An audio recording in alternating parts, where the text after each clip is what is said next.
La Biblia nos revela que el Dios de la Biblia es un Dios de misericordia y de amor, pero que también es un Dios que es el juez y el legislador de la moral. El Dios de la Biblia no ha dejado que ninguna de sus criaturas que Él ha criado, llámense ángeles o seres humanos, puedan determinar por ellas mismas o por nosotros mismos qué es bueno y qué es malo. Porque simplemente somos criaturas que no tenemos esa capacidad. Cuando Dios, al iniciar la creación del ser humano, le dijo a Adán, ahí están los árboles que puedes comer, pero hay un solo árbol que tú no puedes comer. Y Dios le llamó el árbol del Tov y del Ra, en el hebreo, que significa el bien y el mal. Y entonces, esa era la única prohibición que el ser humano tenía. Y cuando Satanás ataca a la mujer, le dice, ¿sabe Dios que el día que tú comas de ese árbol, qué cosa? Serás como Dios, sabiendo el bien y el mal. En otras palabras, el ataque satánico era para que los seres humanos se independizaran de Dios y le dijeran a Dios, no necesitamos que tú nos digas qué es bueno y qué es malo. Nosotros lo podemos determinar. Eso era el fruto del bien y del mal. Cuando ellos comieran de ese fruto, se iban a independizar y ellos ahora cayeron en la trampa, iban a decir qué es bueno y qué es malo. Y desde el huerto del Edén hasta los días en que vivimos del siglo XXI, los seres humanos se encuentran confundidísimos, porque hasta este momento no se puede determinar en la mayor parte de los seres humanos qué es bueno y qué es malo. El ejemplo más grande de esto es al grado de la descomposición social a la que hemos llegado, al punto de ver que el gobierno de Estados Unidos en junio del año pasado legislaron 5 de 9 jueces de la Suprema Corte de Justicia norteamericana que se podían casar los hombres con los hombres y las mujeres con las mujeres. O sea, el ser humano se está atreviendo ya a redefinir lo que es la familia y el matrimonio. Y eso Dios no nos lo dejó a nosotros. Entonces al ratito no solamente se va a legislar eso, que ya está legislado desde luego, sino que también está por legislarse la pederastia. Se calcula que en 2 o 3 meses ya hay las suficientes firmas en Estados Unidos para que los pederastas digan, pues es que nosotros no tenemos atracción sexual ni a los hombres ni a las mujeres, sino a los niños. Imagínense nada más, y al ratito, ¿verdad? Oye, es que yo no me conformo con una, quiero 3. O una mujer con 4 hombres. Entonces, hemos llegado a un punto precisamente donde nos consideramos los seres más racionales, más ecuánimes, más maduros, más inteligentes, donde hemos perdido la brújula completamente y estamos nosotros determinando lo que es bueno y lo que es malo. Ya no Dios. Ahora el hombre toma la posición de Dios y redefine la institución más sagrada, más santa, el fundamento de toda sociedad, que es el matrimonio. Esta es la razón por la cual Dios tiene que juzgarnos, porque nos hemos atrevido a convertirnos en dioses y hemos creído la mentira de Satanás. Ustedes pueden determinar lo que es bueno y lo que es malo. Otro caso es el de los nazis en la Segunda Guerra Mundial. Mataron a más de 6 millones de judíos y después de que mataron a todos estos judíos, pues ya llegó el general Douglas MacArthur, entraron en el día D por Normandía en Francia, avanzaron las tropas aliadas, Inglaterra, Estados Unidos, Rusia, ¿verdad? Por el lado del este, entraron hacia Alemania, llegaron a Berlín y encontraron la masacre que los nazis habían hecho. Capturaron a varios generales y a varios de los más grandes capitanes del nazismo. Y entonces los llevaron a juicio en 1946-47 del siglo pasado, que se llamó el famoso juicio de Nuremberg, porque se hizo en la ciudad de Nuremberg, en Alemania, que está muy cerca de Berlín. Y en este juicio se trató de demostrarles a los generales nazis sobrevivientes de la Segunda Guerra Mundial de que lo que habían hecho era un genocidio, era una masacre, era una abominación. Llámese judíos o negros o blancos, nadie tiene el derecho de decir esta raza no debe existir. Y entonces los abogados que trataron de inculpar a los nazis, cuando se levantaron ellos para defenderse, dijeron lo siguiente: es que nosotros recibíamos órdenes del Führer. No nos pueden culpar de crímenes de guerra, porque ¿quiénes son ustedes los occidentales para decir que esto era malo, si para nosotros era bueno? Y el Führer nos convenció de que la raza aria era la que iba a poblar Europa en los próximos años y a conquistar el mundo. Uno de los abogados ingleses le contestó y le dijo a uno de los generales públicamente que fue lo que determinó: hay una cosa, todos ustedes recibieron orden del Führer, pero hay algo, ustedes violaron su conciencia. Porque no importa que sea el Führer o que sea Hitler o que sea Saddam Hussein o Mussolini, José Stalin o Mao Tse, o no importa los más salvajes, las tribus más salvajes, bárbaros, vikingos, llámale como tú le llamas, todos sabemos que quitarle la vida a una persona con premeditación, alevosía y ventaja es algo que viola la conciencia humana. Y ya ahí no pudieron discutir nada, ¿verdad?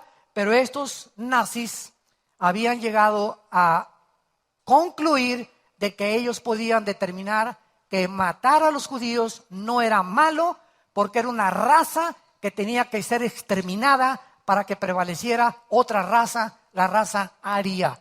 Y así estamos en la guerra, moralmente, antropológicamente, físicamente, tratando de siempre estar buscando nosotros definir qué es bueno y qué es malo.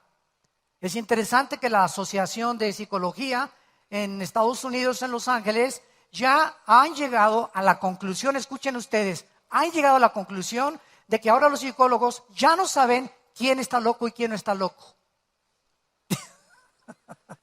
Ya no pueden definir quién es una persona normal y quién es anormal. ¿Qué es normal para muchos?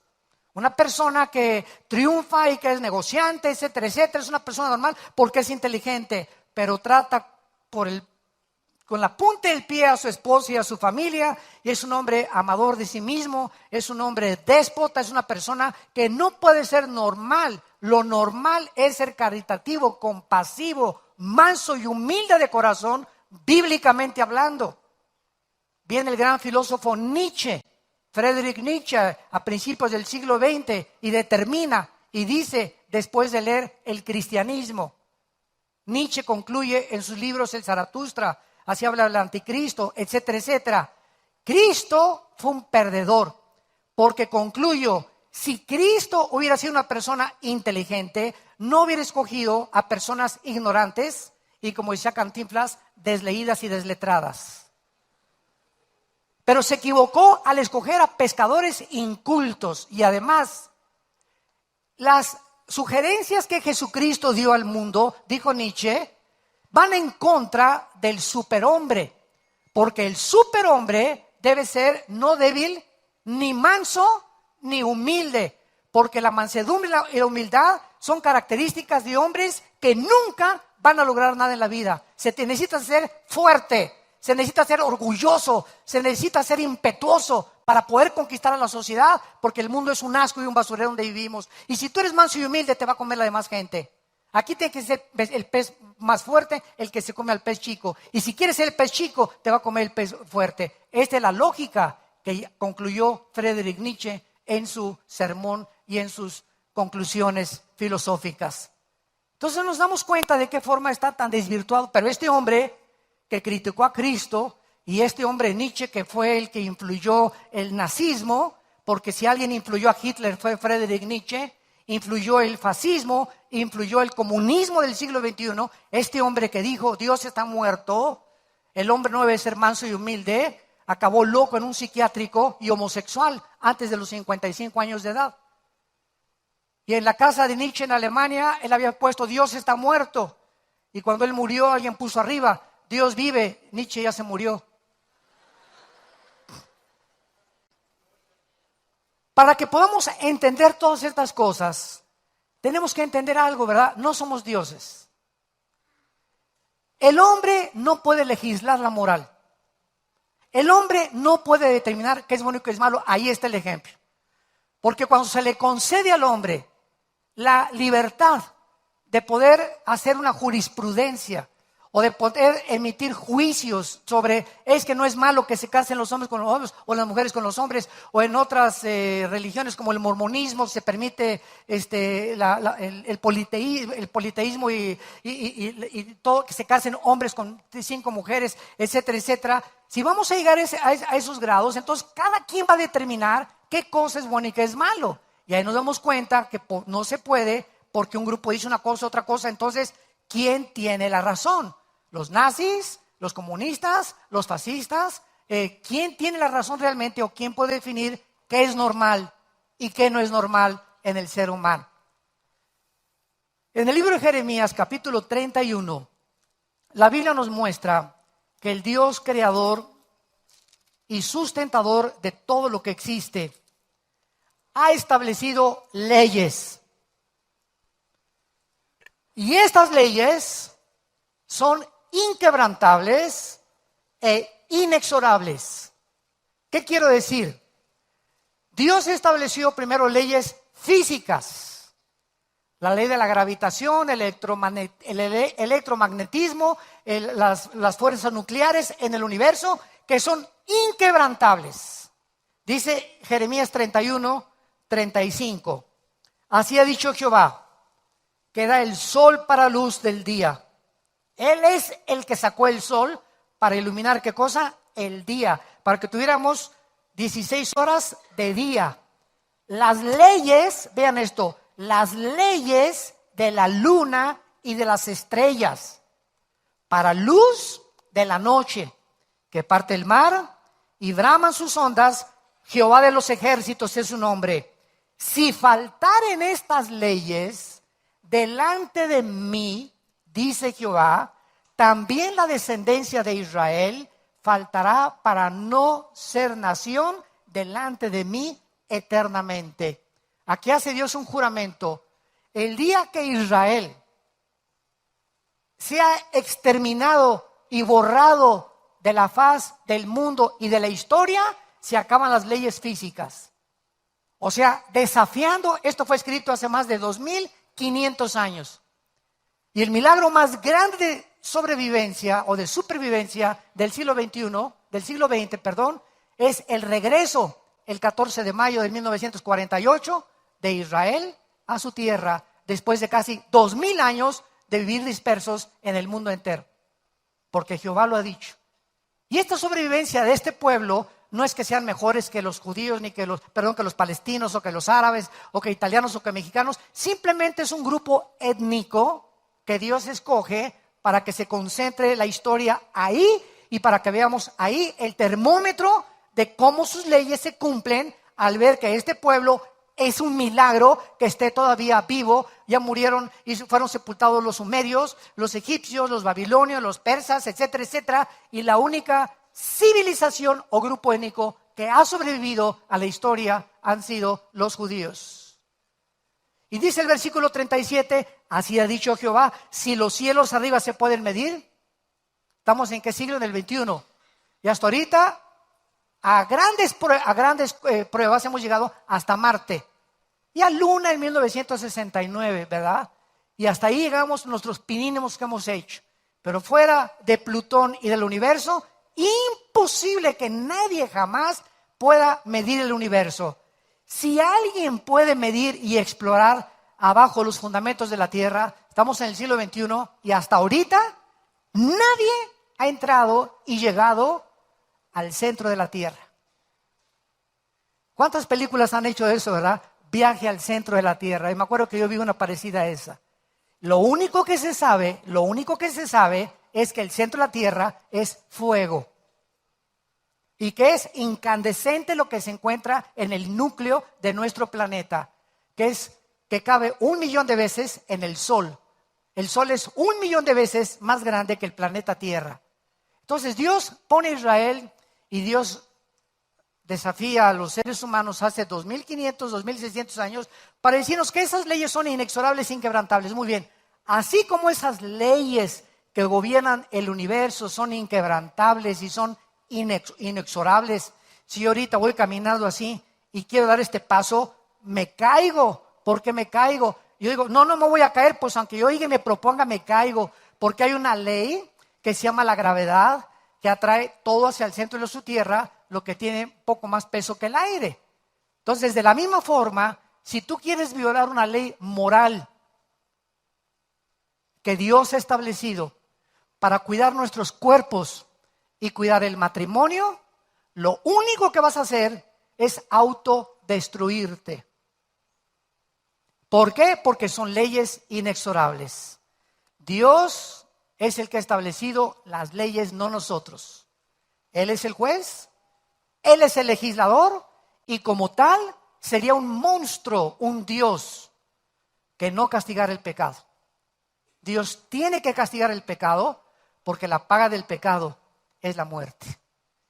Y por el amor que nos tiene al habernos creado y no queriendo que nosotros pagáramos por esos pecados que todos nosotros hemos cometido, cuelga a su Hijo hace 2000 años en una cruz y lo exhibe como un guiñapo humano, maltratado, escupido, bofeteado, torturado física, mental y espiritualmente por el mundo ahí en esa cruz, para decirnos desde esa cruz, los amo.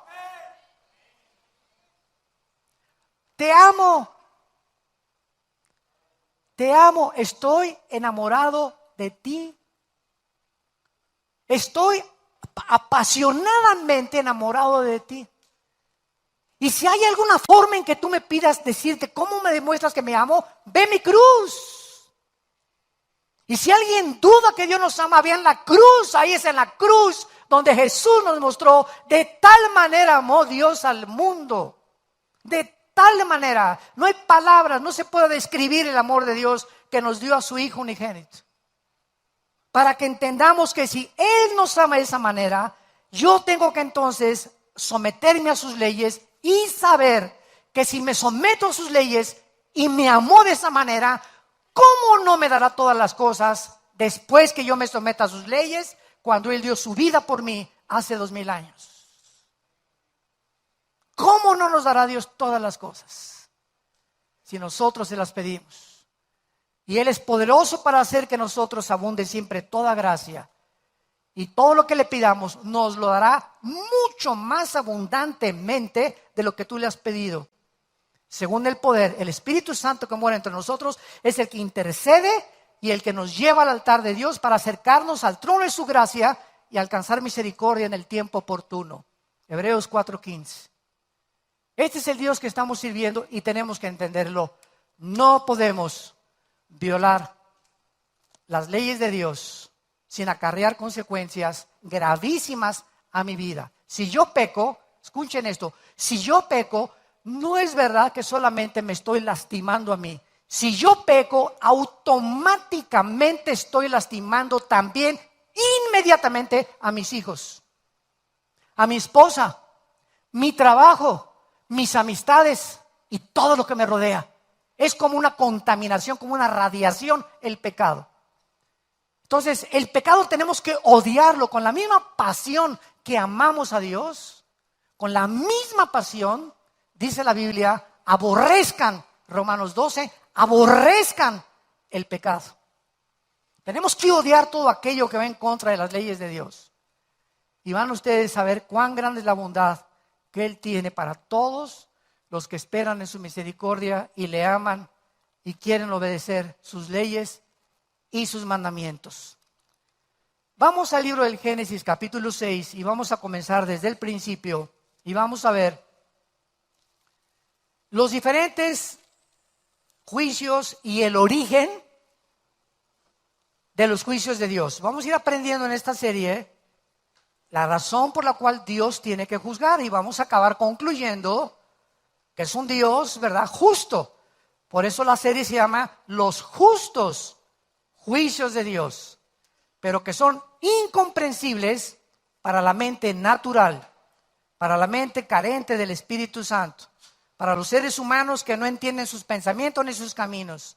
Estoy hablándole al pueblo de Dios, porque ustedes como pueblo de Dios y como lo que somos soldados de Dios, tenemos que entender al comandante que estamos siguiendo, por qué nuestro comandante y por qué ese Dios hace lo que hace en un mundo que no le comprende. Y este mundo que no le comprende, que es la primera defensa del ateísmo, el 90% de los ateos con los que he debatido, siempre,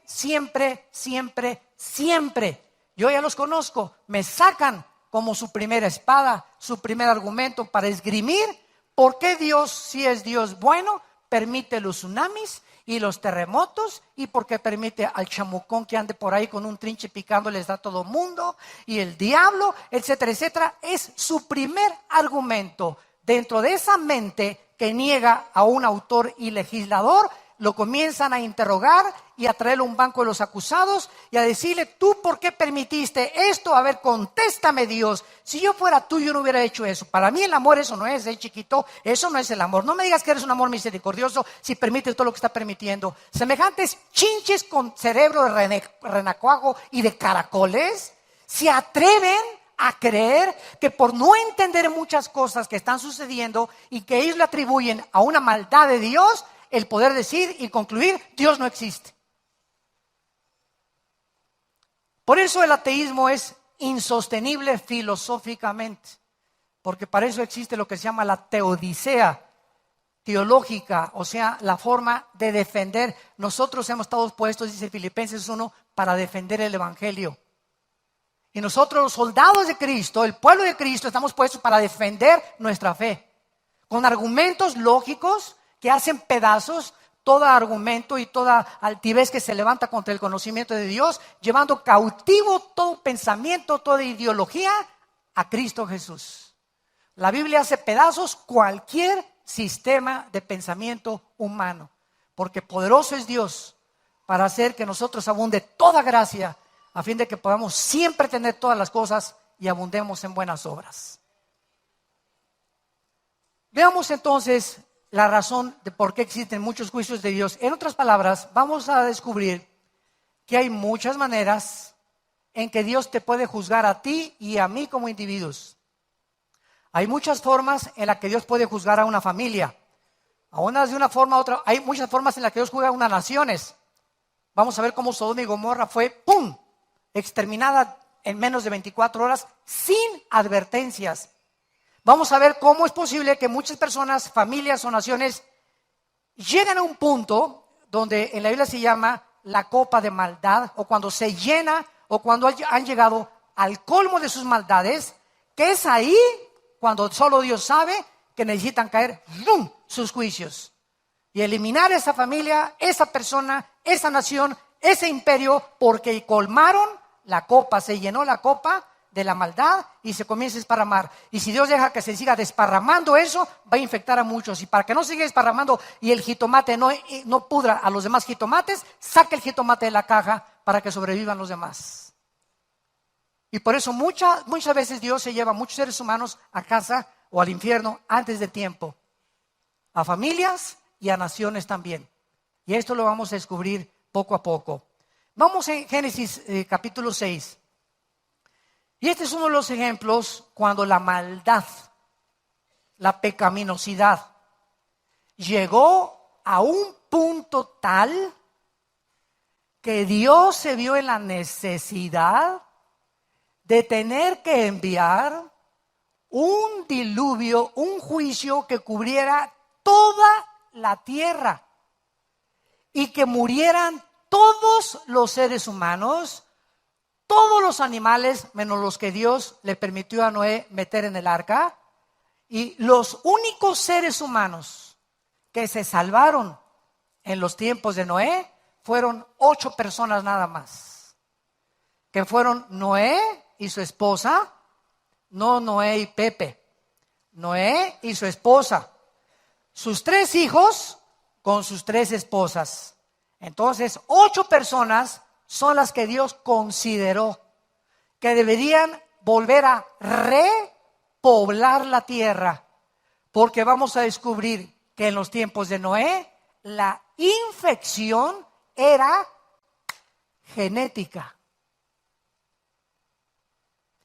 Genéticamente, el ADN que fue descubierto hasta 1954 por el doctor James Crick, norteamericano, y el doctor Watson, hasta 1954 estos doctores que ganaron el premio Nobel de Medicina descubrieron que cada célula de nuestro cuerpo, de las billones de células que componen el cuerpo humano, tiene un código genético hereditario, donde en cada célula de tu cuerpo está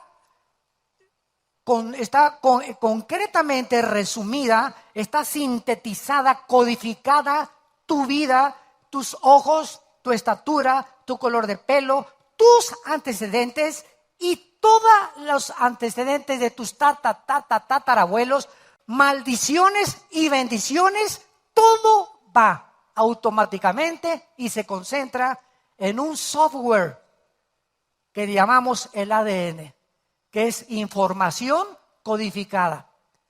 Y esto es lo primero que Satanás atacó antes de que se descubriera y se entendiera la transmisión de la herencia y de la genética de los seres humanos. Porque el primero que descubrió que el ser humano transmite algo a sus hijos, a sus nietos, bisnietos, etcétera, etcétera, fue Gregorio Mendel, 1860. En el siglo XIX, Gregorio Mendel descubre las leyes de la herencia, nada más. Es un monje que comenzó a hacer unos experimentos con unos chícharos y se dio cuenta que si sembraba a una uva, nacía uva exactamente con las características de la uva. Los chícharos tenían las características de los chícharos, el color verde, la uva el color morado, la naranja, las semillas de la naranja iban a producir exactamente las características y las cualidades vitamínicas y nutriológicas que tenía la naranja, el mango, etcétera, etcétera. Y vio que cada cosa se reproducía exactamente como la Biblia lo dijo antes de 1860, 4,000 años antes, que cuando Dios creó el mundo, Génesis 1, 11 y 12, las semillas de la naranja iban a nacer naranjas, el chango iba a producir changos, el rinoceronte, el dragón, dragones, el caballo, caballos, la vaca, vacas, caballo vacuno, caballo porcino, equinos, perros, etcétera, etcétera, y nunca un rinoceronte, una jirafa, ni un dinosaurio, un camello, ni un hipopótamo, un cocodrilo. ¿Por qué? Porque el ADN impide e impedirá la evolución. Señores evolucionistas que nos escuchan y que enseñan en sus escuelas, en sus preparatorias y en su universidad que venimos de tu abuelita Chita. Es incongruente, es anticientífico, antibiológico, antifísico, la evolución, pero se sigue enseñando. ¿Por qué se sigue enseñando? Porque se carece de la revelación divina de Dios. Y porque haces a un lado de Dios y quieres partir de tus pensamientos y de tu investigación científica y de tus ensayos que trascienden la capacidad humana y concluyes que según lo que yo veo y lo que he experimentado, pues yo creo que a lo mejor, como yo no estoy seguro, venimos del chango y somos el proceso evolutivo de un desarrollo evolucionario accidental. Y tienen que enseñar eso. ¿Por qué? Porque no tienen otra alternativa. No hay más que otra alternativa, la Biblia. Y miren, no le saque, decimos en mi tierra. ¿Por qué le tienen miedo a la verdad? ¿Por qué tienen miedo que vayamos a las universidades y les demostremos a los estudiantes que hay más evidencias científicas de la creación en Génesis que de la teoría de la evolución? La teoría de la evolución no tiene una sola evidencia científica que somos el proceso o una mutación de una especie a otra especie. No hay una sola prueba. No hay una sola prueba. Y todas son especulaciones, hipótesis, filosofías, ideologías, bla, bla, bla, bla, bla. Entonces, en Génesis encontramos el primer juicio de Dios. Y qué interesante es que el origen del juicio es que existió una contaminación genética. Pero veamos rápidamente esto y las razones del juicio. Versículo 3, Génesis 6, 3. Y dijo Jehová, no contenderá mi espíritu con el hombre para siempre. O sea, Dios establece desde el principio: no me voy a pelear contigo. No te voy a obligar.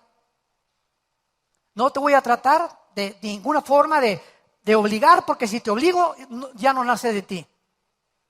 Es como un matrimonio. Me caso contigo, Chencha, yo no te puedo obligar a que me ames. Chencho, yo no te puedo obligar a que me ames. Tiene que ser natural. Yo no voy a tratar de extorsionarte durante el matrimonio, ni comprarte demasiados regalos para comprar tu amor. O me amas porque te nace, o yo no te puedo, porque yo no puedo cambiar tu corazón. Nadie puede obligar a nadie, ni a mis hijos, ni a mi esposa, ni a mi perro siquiera. Tú no puedes obligar a nadie a que te ame si no nace el amor en esa persona, en ese perro, en ese hombre o en esa mujer. Es algo que tiene que ser natural. Si tu esposa no te ama, tú no vas a obligar a tu esposa ni a tu novia a que te ame. Esto estás luchando contra la pared. ¿Por qué? Porque tiene que ser natural. Y si no te ama y estás casado, el único que puede cambiar el corazón para que te ame tu esposa es Dios. Y tal vez has pasado o estás pasando un proceso ahorita donde te sientes lastimado, etcétera, etcétera, porque Dios está tratando con tu vida. A lo mejor has sido terco, no lo has querido obedecer, te has endurecido. Entonces se está endureciendo el corazón de tu esposa para que cuando tú cambies, Él es el único que tiene el poder de cambiar el amor de la esposa por el esposo, o de que tu esposo te ame también a ti verdaderamente. Pero no trates nunca de obligar, ni extorsionar, ni chantajear a nadie para que te ame, porque estás luchando en contra de la naturaleza. Dijo Dios: no contenderá mi espíritu con el hombre. Así es Dios. Si Dios nos obligara a que le amáramos, si Dios nos obligara a que le obedeciéramos, si Dios pudiera hacer algo para que fuéramos santos, sin que tuviera Él que hacer nada absolutamente en cuanto a violar nuestra libertad, ya no sería normal el amor de nosotros. Alguien una vez me dijo: ¿no habría manera que Dios hubiera hecho un universo, hermano, donde peace and love? Nada de muertes, ni crímenes, ni robos, todos, ¿cómo está? Peace and love, peace and love. Hagamos el amor y no la guerra. ¿No pudo haber Dios creado un mundo donde no existiera la maldad?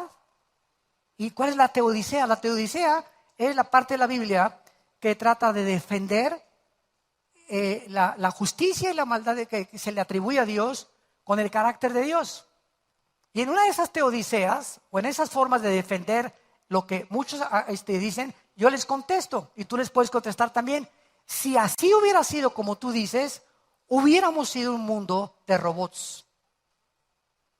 A Dios no le hubiera costado nada de trabajo darnos cuerda.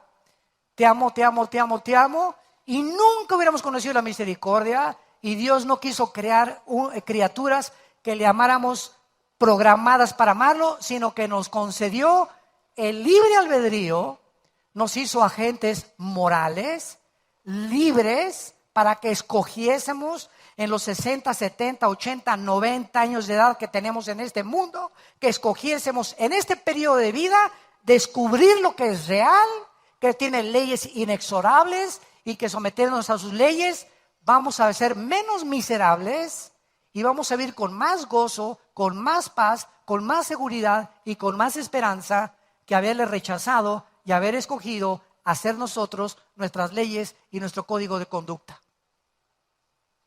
Dijo Dios: no me voy a pelear con ustedes, no contendrá mi espíritu con el hombre, porque ciertamente, Génesis 6:3, Él es carne, mas serán sus días como 120 años. Versículo 5. Y vio Jehová que la maldad de los hombres era mucha en la tierra, y que, escuchen esto, todo designio de los pensamientos del corazón de ellos era de continuo solamente para el mal. Solamente el mal. O sea, en los tiempos de Noé, increíble, solo 8 personas no tenían esta mentalidad acerca de Dios. y el mundo entero en los tiempos de Noé era una población de degenerados, de depravados, de personas que solamente estaban pensando: el que no tranza no avanza. Pensando a quién extorsionar, a quién transar, a quién robar, a quién violar, a quién secuestrar, a quién hacerle un mal. No había nada en sus mentes en los cuales Dios pudiera hacer algo. Y tú puedes decir: bueno, pero pues entonces, ¿qué culpa tenían? Solamente los 8 personas que Dios salvó eran los únicos a quienes Dios se reveló. No, para nada, porque en el versículo 3 leímos que Dios les dio 120 años para arrepentirse. El primer juicio de Dios a nivel mundial, tuvieron 120 años a un predicador llamado Noé. Dice Hebreos capítulo 11, que cuando él fue advertido de que venían los juicios de Dios, iba a llover, y comenzó a decir al mundo: va a venir un diluvio, va a venir un juicio de Dios. La respuesta fue: ja, ja, ja, ja, ji, ji, ji, ji, ji. Si nunca ha llovido, Noé, acordémonos que jamás antes de Noé nunca había llovido en la tierra. Y además el mar estaba a más de 300 kilómetros de distancia de donde Noé vivía. Entonces, ante los ojos de los humanos era una imposibilidad el mensaje de Noé. Va a llover, es esto. Estás loco, ¿de cuál fumaste, compadre? ¿Cómo que va a llover? ¿De qué hablas? ¿De cuál lluvia? Y además, si lluvia y todo, ¿verdad? Pues ahí están los montes y nos vamos a esconder. No quisieron creer el mensaje de Dios. Y nosotros, en el siglo XXI, ¿qué mensaje tenemos? Arrepiéntanse, porque viene la tribulación. ¿Cuál tribulación? Tengo mi televisión a colores. Le ganó el Real Madrid al Barcelona hace 4 días. Estamos contentos, tengo mi coche, mi aire acondicionado. No tengo yo ningún problema. Yo no me estoy preocupando. ¿Cuáles juicios de Dios? ¿De qué están hablando? Yo tengo mi trabajo, vivo mi vida, no me importa nada lo demás. Voy a la iglesia el domingo, cumplo religiosamente. Y fuera de eso, en mi oficina, nadie sabe que soy cristiano. No he ganado a nadie para Cristo desde que me convertí. Mi familia ni siquiera sabe que mi cambio en Jesucristo, etcétera, etcétera. Y así, dice Cristo, como un lazo vendrá su juicio sobre la tierra, y descubrirás que es demasiado tarde para entender que fuimos puestos para traer a la gente a la cruz y vivir para el reino de Dios. Tenemos muy poco tiempo ya para cumplir con este mensaje, y la gente, igual que en los tiempos de Noé, se siguen burlando en la televisión, se casan hombres con hombres, mujeres con mujeres. La sociedad ya lo cree normal, ya es normal, ya es normal. Ya va a ser normal que adopten niños también, que la abominación más grande, que una criatura la destruyan psicológicamente. Ya es normal. Y los cristianos estamos todavía, ¿verdad? Pues dicen que es normal, pues chance sí sea normal. Y fuimos llamados para ser santos en toda nuestra manera de vivir. ¿Qué significa ser santos? Ser diferentes, apartados, para poder ser una conciencia al gobierno, a tu familia, a la ciencia médica, a los abogados, a los políticos. Ser la conciencia del mundo. No es así, no es así, no es así. Ustedes viven en pecado. Arrepiéntate, Dios te ama, Él murió en una cruz. Ven a Cristo y te perdonará tu vida. Es el mensaje que tenemos que proclamar. Versículo 7. Y dijo Jehová: raeré de sobre la tierra a los hombres que he creado, desde el hombre hasta la bestia, y hasta el reptil y las aves del cielo, pues me arrepiento de haberlos hecho. Aquí nos enfrentamos con otra teodicea. Oye, Dios, ¿para qué los creaste desde el principio? ¿Cómo que ahora, después de que los haces, te arrepientes de haberlos hecho? Entonces, ¿para qué los hiciste? Y son preguntas que son válidas cuando tú las cuestionas con un corazón que anhela la respuesta, pero no con un corazón burlón. Vean la diferencia. En el libro de Job, por ejemplo, nos vamos al libro de Job rápidamente. Job es azotado con plagas tremendas en su vida, que él no merecía. Era un buen hombre, oraba, hacía sacrificios por los niños, pierde sus ganados, pierde sus hijos, etcétera, etcétera. Y llega la...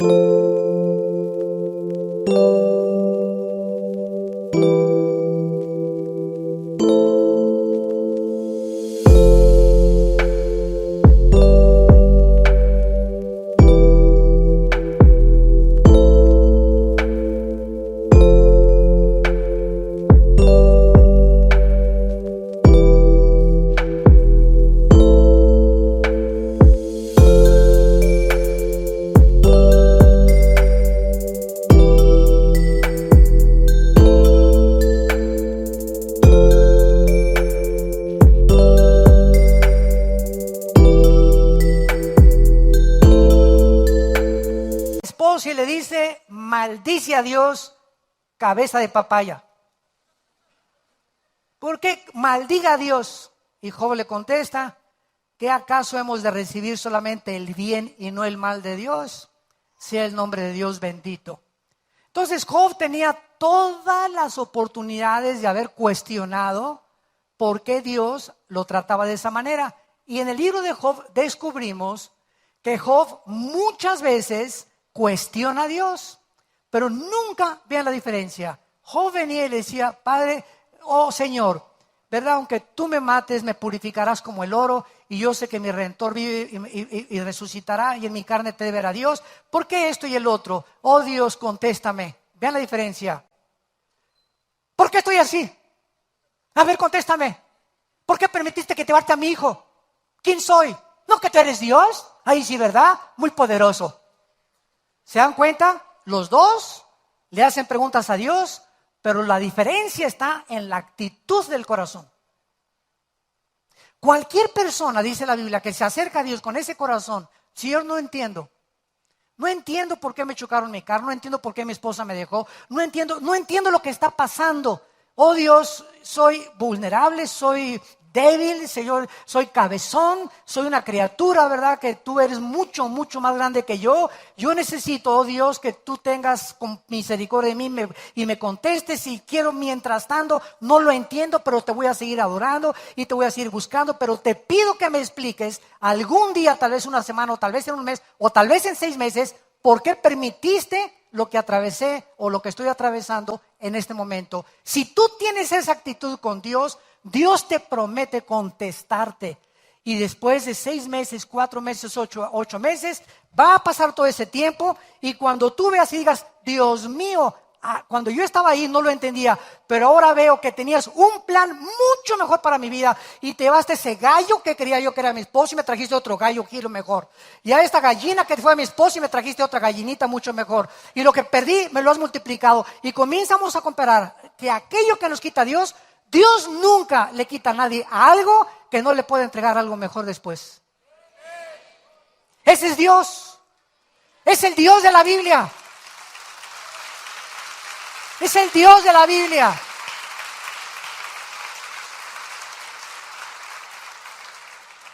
Es el Dios que nos ama. Es el Dios que nos ama. Él nos quiere dar lo mejor, si lo entendiéramos siquiera. Pero somos tercos, cabezones. Pero qué importante es acercarnos con Él, con ese corazón. Señor, no entiendo. Ayúdame. Ten misericordia. Y Él nos va a hacer entender. Y dice el versículo 11 y 12 de Génesis 6. Y se corrompió la tierra delante de Dios. O sea, se infectó la tierra. Y estaba la tierra, aparte, llena de violencia. ¿Se parece a nuestra época?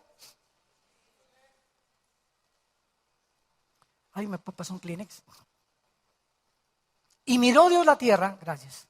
Miró Dios la tierra y he aquí que estaba corrompida, porque toda carne había corrompido su camino sobre la tierra. Toda carne, todos los seres humanos estaban corrompidos. Esta palabra corrompido es muy importante en el hebreo. Y cuando me puse a buscar las raíces, porque 3 veces, noten en el versículo 11, se corrompió la tierra. Versículo 12, estaba corrompida porque toda carne había corrompido. 3 veces se usa la misma palabra, sachat, S-H-A-T-H en el hebreo, que significa corrupción, pero no una descomposición, porque por ejemplo ves una lata que dejas a la intemperie de frijoles y se corrompe, o sea, hasta gusanos le sale a la comida descompuesta, todo lo hemos visto. Ves que le abren la panza a un toro en el campo o a un conejo, inmediatamente se corrompe, se pudre, comienza a pestar horrible, todo se descompone, ¿verdad? Es la palabra que se usa, pero es interesante que aquí esta palabra no se usa físicamente, sino que la corrupción de la cual el Espíritu Santo está hablando era una corrupción moral. La tierra estaba descomponiéndose moralmente. Y la inmoralidad es el veneno más grande que descompone el carácter del ser humano. La inmoralidad. Dice Colosenses 3, del 5 al 6. Aléjense de ustedes fornicación, adulterio, lascivia y toda inmundicia, cosas por las cuales la ira de Dios viene sobre los hijos de desobediencia. En otras palabras, la Biblia dice, ¿quieres hacer enojar a Dios?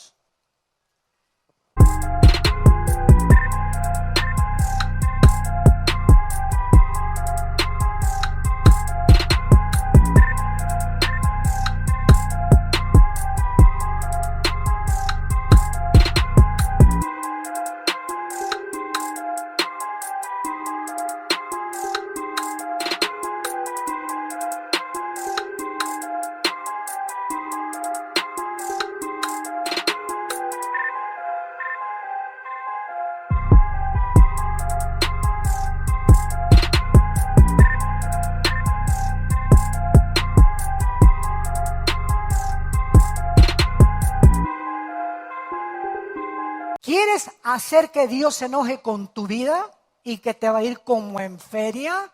Vive una vida de inmoralidad, de pornografía, de estar fornicando, de adulterio, de inmundicia. Esa clase de vida es la que infecta el carácter y la que te cierra las puertas del cielo, y donde el juicio de Dios no tarda en caer sobre tu vida, tu matrimonio, la familia o una nación. Cuando una nación se atreve a legislar como lo han hecho, ¿verdad? Que no hay ningún problema en redefinir el matrimonio y que los hombres se pueden casar con los hombres y llegar a la descomposición social del grado último de adoptar niños, ya no hay misericordia, ya no hay perdón, ya no hay nada más que el juicio de Dios. Y ahora lo podemos entender. ¿Por qué? Porque si se persigue y se continúa con ese estilo de vida, se contamina todo un pueblo, todo un estado, toda una nación, toda una sociedad. Donde llegan las sociedades a decir, ya todo esto es permitido en esta nación. No queda Dios más que enviar sus juicios. ¿Y por qué hay terremotos? ¿Y por qué hay tsunamis? ¿Y por qué hay tornados? ¿Y por qué hay incendios? ¿Y por qué hay estas cosas? Porque nosotros hemos atraído, somos como imanes. La inmoralidad es como un imán que atrae hacia tu vida, hacia tu matrimonio, hacia tu familia, a los demonios. Le abre la puerta a Satanás. Y entonces te convence Satanás que lo que estás haciendo es normal. Y no es normal, es pecado. Es pecado a los ojos de Dios. Tú no vas a decir que es normal, es Dios el que dice lo que es normal y lo que no es normal. Y esta es la razón por la cual Dios tiene que juzgar y enviar tantas cosas tan feas al mundo. Y después le echamos la culpa a Dios. ¿Por qué permito aquellas cosas? Y no nos damos cuenta el nivel de moral en que la sociedad está sumergiéndose cada día más. Ahora vemos el terrible, vamos a Génesis 19 rápidamente. Génesis 19 y veamos el terrible juicio. En los tiempos de Noé tardó 120 años. La paciencia de Dios duró 120 años, ¿correcto? Pudo haberlos acabado de los 5 a los 10, pero Dios, en su misericordia, les dio 120 años. Ahora bien, a Sodoma y a Gomorra, que es el primer juicio contra ciudades homosexuales en la Biblia, le dio simplemente 24 horas a una sola familia para que saliera de Sodoma: a Lot, a su esposa y a sus hijos e hijas. Y aun cuando Dios solamente encontró a la familia de Lot, que no se habían degenerado, y vamos a ver ahorita hasta dónde llegó este clima de depravación moral, aún eso, Lot no pudo sacar a su familia porque se burlaron de él. No le creyeron que venía el juicio de Dios. Y Lot salió únicamente con sus 2 hijas. Y ya que salió con sus 2 hijas a Zoar, a otra ciudad cercana a Sodoma y Gomorra, y Dios destruyó Sodoma y Gomorra, ahí donde Lot se escondió con sus hijas, las hijas lo emborrachan y cometen incesto con él, violan a su padre. Y de ahí nacieron Edom y Moab, las 2 tribus que ahora forman la nación de Jordania en el Medio Oriente, y que son las naciones cuando venga Cristo en el Nuevo Testamento y en Apocalipsis, que luchará contra ellas. Siempre Edom y Moab, los amonitas y los edomitas, se constituyeron en los enemigos más grandes del pueblo de Dios de Israel. Dice en Génesis 19, versículo 4, que cuando llegaron los ángeles por Lot, después de que Abraham intercedió: oye Dios, si encuentras 50 justos, destruyes a Sodoma, no la voy a destruir. Y si encuentras 40 justos, no la destruyo. Señor, finalmente, 10 justos, ¿detienes tu juicio? No lo destruyo. Escuchen esto: mientras haya resistencia de cristianos deteniendo los juicios de Dios, Dios no juzgará a México. Mientras haya iglesias que estamos orando: oh Dios, oh Dios, oh Dios, llorando, oh Dios, trae paz, la paz a México, te pedimos por los políticos, te pedimos por las leyes, etcétera, etcétera. Mientras haya cristianos de veras orando en reuniones de oración: Señor, intercedemos, Dios detiene sus juicios. Es lo que vamos a aprender. En Sodoma y Gomorra no había nadie, no encontraron ni 10, solo uno, que fue Lot. Y dice la Biblia que cuando llegaron los ángeles, versículo 4, versículo 19, capítulo 19, antes de que se acostaran, rodearon la casa los hombres de la ciudad, los varones de Sodoma. Y escuchen esto: todo el pueblo junto.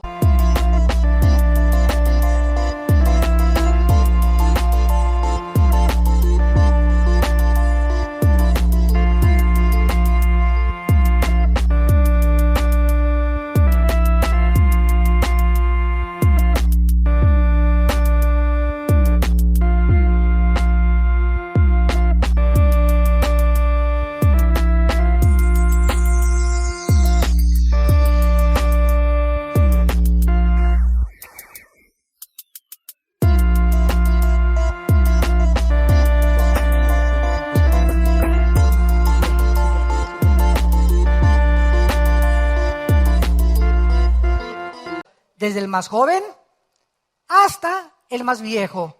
Vemos nosotros que el terrible juicio de Dios sobre Sodoma vino sobre 2 generaciones: los viejos y los jóvenes. ¿Ya lo vieron? Los viejos y los jóvenes, por una razón específica. Si los viejos homosexuales, cochinotes, hubieran sobrevivido, hubieran regresado a cometer los mismos pecados, si Dios los hubiera dejado vivos. Y si Dios hubiera dejado vivos a los jóvenes, hubieran transmitido el pecado de homosexualidad a la próxima generación. Sodoma y Gomorra no tenían remedio. Tenía que exterminarlos a todos. Y así fue lo que sucedió. Cayó el juicio de Dios como una advertencia para nosotros. Dios condena y Dios juzgará el pecado. Vamos a seguir desarrollando este estudio tan profundo y tan interesante, los justos juicios de Dios. Pero en esta mañana, Dios quiere que tú sepas lo siguiente: Él te ama. Dios te ama. Y no importa lo que tú seas en este momento. A lo mejor tú me dices: yo he abortado 6 veces. Llevo una vida de homosexualidad. Yo soy un ladrón, borracho, parrandero y jugador. Pastor, en este momento le digo que yo vivo en adulterio. Yo vivo en adulterio y estoy llevando una vida. No importa, tú me puedes decir, quiero que sepa que en este momento que estoy escuchando el mensaje, llevo a 20 muertitos en mi lista. Como me lo dijo una vez un reo de un reclusorio en México: pastor, he matado 26 personas. Y la respuesta para esa persona y para todos ustedes es: la sangre de Cristo nos limpia de todo el pasado.